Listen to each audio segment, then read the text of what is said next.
All right, all right. Let there be light. Let there be light.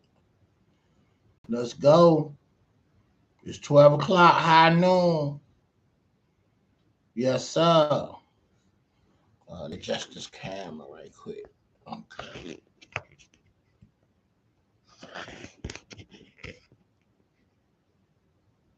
All right, let's go. Let's go with it. Hold on. I got my fresh hat. This is what I got for Christmas. And I'm just putting up my stuff. I let my tree stay up always to February 1st or the first week of February before I take it down.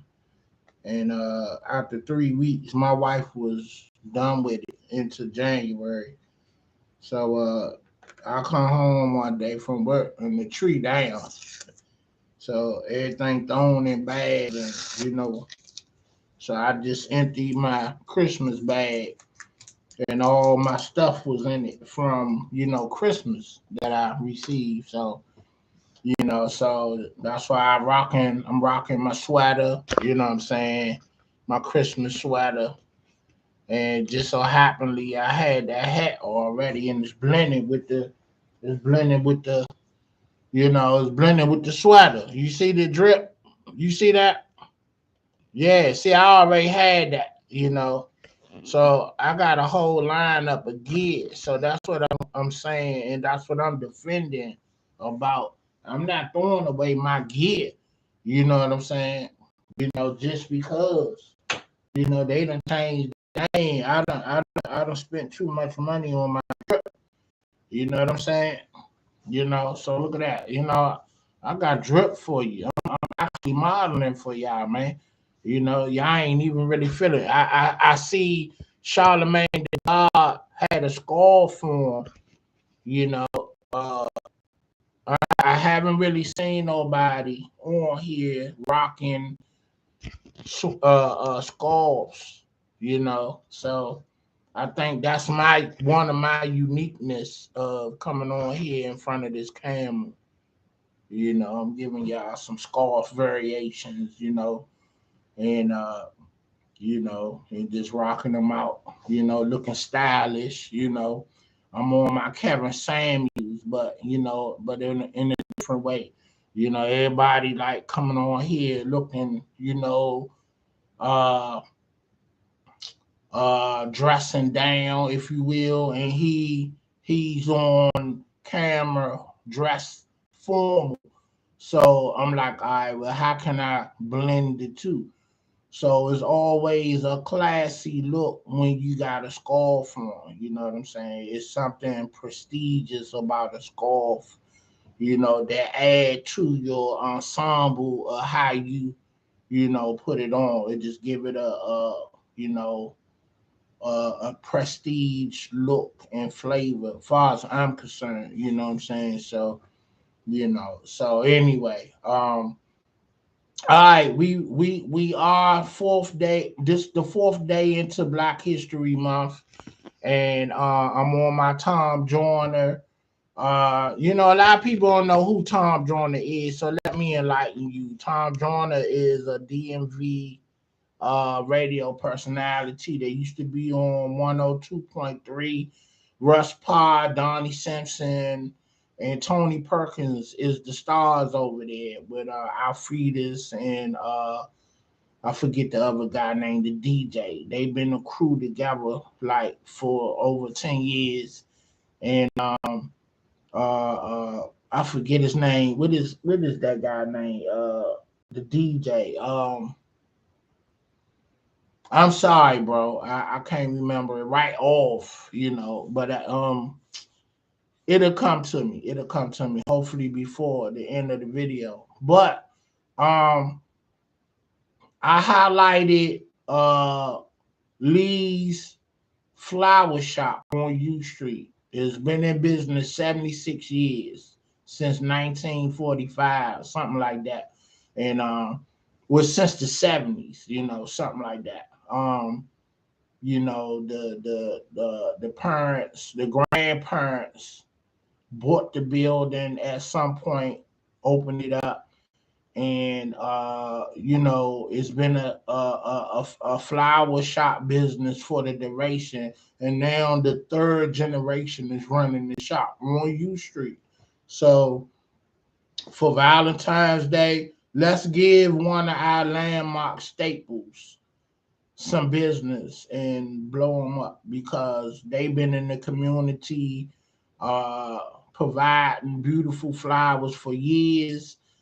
Not only that, also uh, the Obamas ordered flowers from there, so they solidified from that alone. You know, the Obamas when they were in office, Michelle and Barack, President Barack, they ordered flowers from there, and it probably was the same day that President Obama went to Ben's Chili Bowl. You know what I'm saying? I highlighted Ben's Chili Bowl. Matter of fact, I need to put that in the next title for Black History, Ben's Chili Bowl. Because I highlighted and talked about them, but it needs to be highlighted in the title, so they can get their props.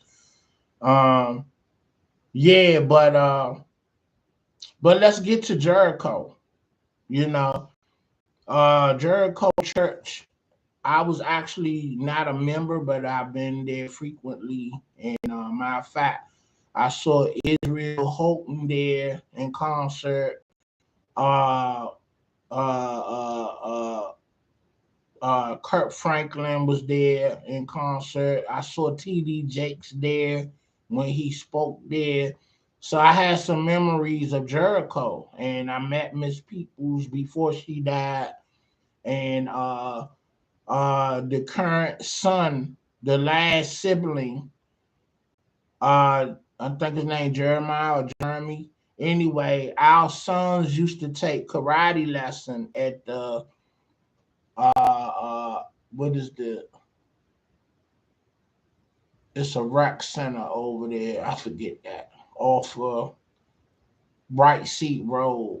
Um, damn, my mind slipping me. I forget the rec center over there. I could see it vividly, But anyway, Lake Arbor Recreation Center. So they have a home somewhere around there. It might be in Woolmore. That's like the upscale $1 million neighborhood homes and whatnot. And Lake Arbor is like my recreation center. That's like is in between 202 and 202 and 214 is right there. So Lake Arbor, is a public recreation, but it's near the church. So, because I was like, I know these folks got money, but why they here at a public joint? Because it's close, what I'm saying, to the church. And it's a great community center because what's the girl name? One of the WNBA players,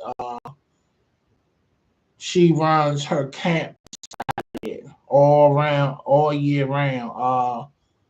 I forget her name. God, I'm sorry, y'all. I'm just bad with these names. Lisa something. She from Baltimore though.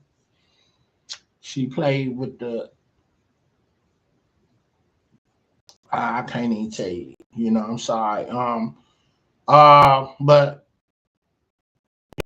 as I go through my pictures, because I document stuff through photos and pics. So now with videos, so I can reflect back to them, because I be forgetting names and stuff. Anyway, let me get into it and give you some update and some history of Jericho Church beginning. You know what I'm saying? And I was happy that uh, I looked this up because uh, just because now that I have the platform, so I want to highlight community landmarks relating to Black culture. So Lee's Barbershop, Ben Chili Bowls. I'm gonna put that in the next title when I do the next one. All this month I'm gonna highlight, but I'm on my time joining. Black history is 365 days of the year. Every day we're making history and we're a part of history, so we could go each day and talk about somebody great, not just a month. But I'm grateful for the month that the world recognized the Black culture. You know what I'm saying? So yeah, you know. So I'm not going to excuse nothing. All right, humble beginnings. Jericho, dramatic beginnings and results. Okay, so you can go to Google and read this also. So the Jericho City of Praise is a Baptist church in Landover, Maryland, founded in 1969. Now they wasn't in Landover in 69. It goes into that. Okay. By the late Bishop James R. Peoples. I never met him, Senior. And the late Apostle Betty B.P. Peoples. That's who I have met. I shook her hand one time or a couple of times when I everybody. Um, what began as a small Baptist mission meeting in a basement is now a congregation of more than 20,000 members. The Peoples expanded the church original Douglas Street location in 1978 in order to establish the Jericho Christian Training Center College, and in 1995 purchased 82 acres in Landover, Maryland to further accommodate their growth. Okay. From 69 to 78. So that's almost 10, 11 years. Okay. Following the death of Bishop James in 1996, so he died the year later that they bought the land, and that of their son. So they had a son that died right after the dad. Assistant Pastor James R. Peoples Jr.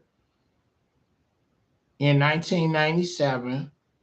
Okay, that was the eldest son. Apostle Betty continued their mission with completion of a new structure at the church current home, Jericho City of Praise. In 2002, the church not only purchased the 15 acres Jericho purchased center. No, Jericho. Okay, let me go back. In 2002, the church not only purchased the 15 acres Jericho Business Center, but it also took or developed of the Jericho residences, a 270-unit luxury apartment community for active adults age 55 and older. June 28th, 2009 marks the official celebration of the ribbon cutting. Okay, the beautiful facility features amazing one, two, and three bedroom residences, as well as countless amenities, including a fitness center, chapel, and library. Whether you're enjoying the theater and billiards rooms or the barber and beauty shops, the Jericho residences are far more than just luxury apartment homes. They are built on a foundation of family. They stand strong in their sense of community, and they offer an unparalleled lifestyle for the time of your life. So that's how the structure began right there. So they almost got 100 acres over there. Now I used to live down the street from them, on Bright Sea Road. So again, I saw all that, but I didn't move there to uh 2010 when I moved over there. Yeah. Hold on, no, it wasn't 2010. It was probably '06, and I moved.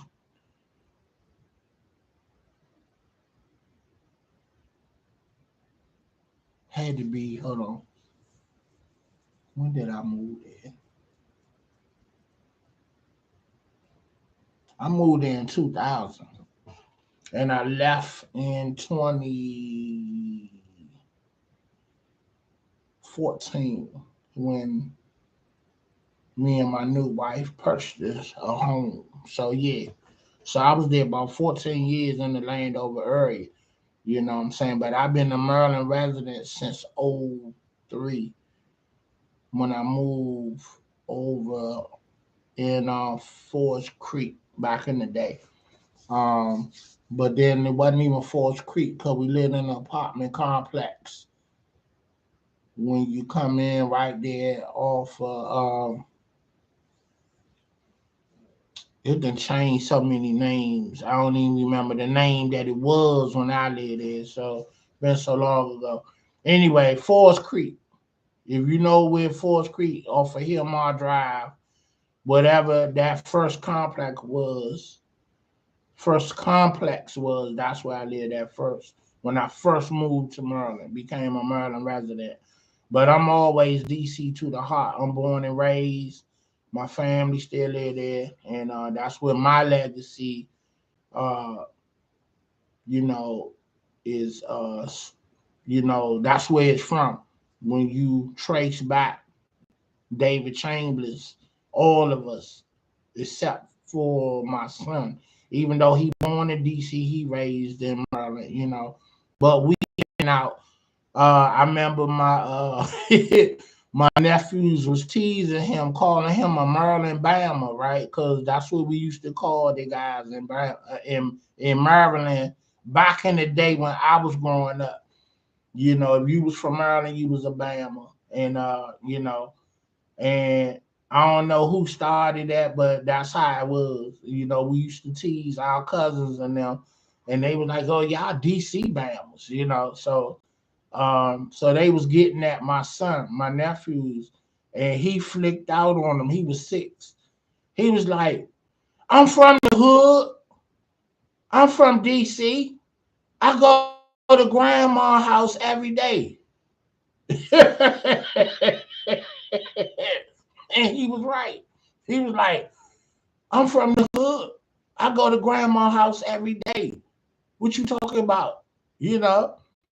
And everybody fell out laughing. We was in the car going to DC, going to my mother's house because my mother was his babysitter. So, and I'm proud to say that my son only had one babysitter, and it was family that looked after him growing up because you look at so much going on nowadays, and you get scared, and you're afraid of taking your child to these strangers, especially when they can't talk and express what's going on around them, and anything that happened to them, they can't express that as kids, as a baby, so you want to seek out, a good facility or place that will look after your child, but it's nothing like having a relative that you trust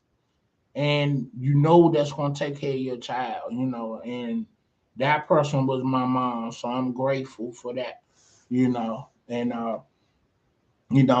you moms for that, and I got the best moms in the world, very humble, and don't ask for much, but I done told her, lock your house up and come stay with me, put your feet up. You shouldn't have to be paying no more bills. And, but she's very independent. She want to be in her own space, and where she called the shots. I get it. It's whatever. But I told her, whenever you ready, your room is ready for you. You know what I'm saying? And and that's what it is. Uh, my wife and my mom, they love each other, so I don't have them issues about the in-laws, beefing and don't like each other. I don't have that problem. My wife love my moms, I love her moms, and we cool like that, so we fam. I offered the same thing to my mother-in-law. Look, come on down, lock your house up, come on to DC or come on to Maryland and put your feet up. You could do that. But again, these are strong black women that's very independent and they want to be in their own space, and but I think they're proud of their kids that they can do that for them and offer them that kind of an option. So, so uh so I gave you some black history, Jericho, Lee's Barbershop, uh um Ben's Chili Bowl, I gave you the story, but I'm gonna highlight them in a title so when people see it, they wanna go to Google and figure out and research who is Ben's Chili Bowl if you don't know who they are. So full of barbershop. So my next title is gonna be, matter of fact, I could do it now. Let me do it right quick while I'm thinking about it. Let me close this out. I want to highlight in a title Fuller's Barbershop in Southeast and Ben's Chili Bowl on U Street. It need to be in a title. Let me get that 5 minutes and they're solidified. Okay. This Big Day Streets Finest. Like, share, subscribe. You know what to do. And thank you. And go Commanders. All right, man. Peace.